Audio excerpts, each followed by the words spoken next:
حضرت بایزید بستامی کہتے ہیں کہ میں نے اپنی ماں کے آگے ہاتھ جوڑے، میں نے کہا امی تجھے راضی کروں یا رب کو راضی کروں؟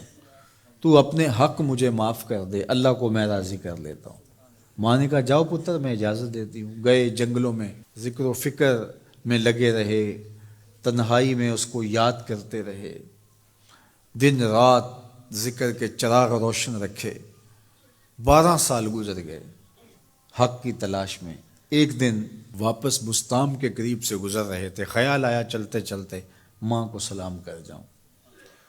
دروازے کو دستک دینے لگے تو اس خیال نے ہاتھ روک لیا کہ ساری زندگی ماں کو سکھ تو دیا کوئی نہیں، اب دکھ بھی کیوں دینے لگے ہو؟ رات کا ایک پہر بیت گیا ہے، سردیوں کی لمبی رات ہے، ماں بستر میں لیٹی ہوگی، تیرے لیے اٹھے گی، دروازہ کھولے گی۔ دروازے کے ساتھ ہی لگ کے بیٹھ گئے اور ساری رات کاٹ دی، اس خیال سے کہ ماں کو تکلیف نہ ہو۔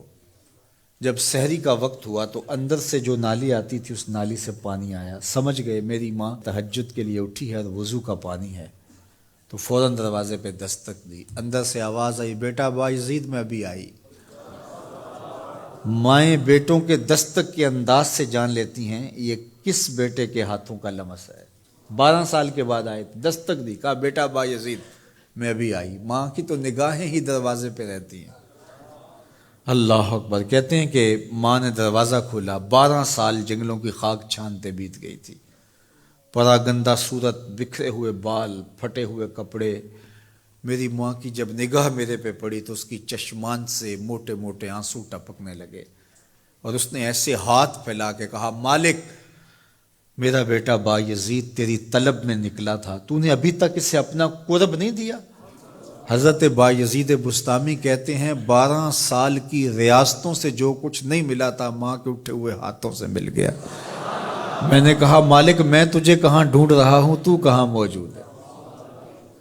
تو ماں باپ کی رضا اللہ کی رضا کا دروازہ کھولتی ہے۔ جن لوگوں کے ماں باپ ناراض ہیں اور وہ جا کے پیر صاحب کی خدمت کرتے ہیں، اور میاں ماں کے قدم چومو، باپ کی ٹانگیں دباؤ، ان کی خدمت کرو، تمہارے پہلے مرشد وہ ہیں، ان کو راضی کرو، پھر کسی شیخ کامل کی صحبت میں آنا، دیکھو کیسے دل کی بند کھڑکیاں کھلتی ہیں۔ ایک مرشد تو ناراض کر رہا ہے اور دوسرے مرشد سے تمہیں کیا ملے گا؟ تو راستہ یہیں سے کھلے گا۔ والدین کو کبھی ناراض نہ کرو، والدین کو کبھی دکھ نہ دو، والدین کو کبھی تکلیف نہ پہنچاؤ، اور والدین کو بھی چاہیے کہ اپنی اولاد کو اپنا نافرمان نہ بنائے۔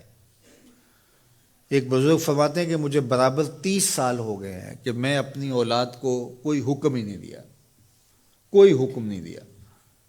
کوئی چیز مجھے چاہیے بھی ہوتی ہے تو میں بصیغہ امر نہیں کہتا، بلکہ ایسے ہی بات کر رہی ہے، پانی چاہیے تو یہ نہیں کہتا بیٹا پانی لے کر آؤ، میں ویسے ہی کہتا ہوں پیاس لگی ہوئی ہے، تو اگر وہ سمجھ جائے اور وہ خود لے آئے تو اچھی بات ہے، لیکن اگر وہ نہ لائے تو میں نے اس کو حکم ہی نہیں دیا، امر ہی نہیں کیا، تو اس امر کی مخالفت ہی لازم نہیں آئے گی۔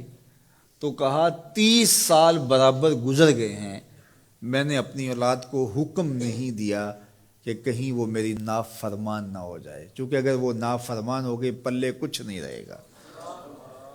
جو اولاد ماں باپ کی نافرمان ہوتی ہے وہ ہوا میں بھی اڑیں، وہ چرخ پہ بھی جھولیں، وہ زمین پہ گرنے والی ہوتی ہیں، کبھی کامیاب نہیں ہو سکتی وہ اولادیں جو ماں باپ کی گستاخ، بے ادب اور نافرمان ہوتی ہیں۔ وہی اولادیں سرخرو، کامیاب اور کامگار اور بامراد ہوتی ہیں جو ماں باپ کی خدمت کرتی ہیں، ماں باپ کی دعائیں لیتی ہیں۔ وہ ایک بچہ ماں باپ کے پاؤں دبا رہا تھا، تو ایک بچہ ایک بر اعظم میں، دوسرا دوسرے بر اعظم میں، تیسرا تیسرے بر اعظم میں بڑے بڑے کاروبار کر رہا تھا۔ تو کوئی اس کا دوست ملنے آیا، اس نے کہا کہ اس نکمے کو بھی کہیں بھیج دو، فلاں جو ہے وہ یورپ میں ہے، فلاں امریکہ میں ہے، وہاں اتنی بڑی کمپنی اس نے کھولی ہوئی ہے، اس نکمے کو یہاں بٹھایا، اس کو بھیج دو، یہ تو نکمہ کسی کام کا نہیں۔ کہا یہ نکمہ ہی تو میرے کام آ رہا ہے، کہ نکمہ ہی تو میرے کام آ رہا ہے۔ تو اولاد خوش نصیب ہے کہ اپنے ماں باپ کی خدمت کرے، اور ان کے ساتھ حسن سلوک کرے۔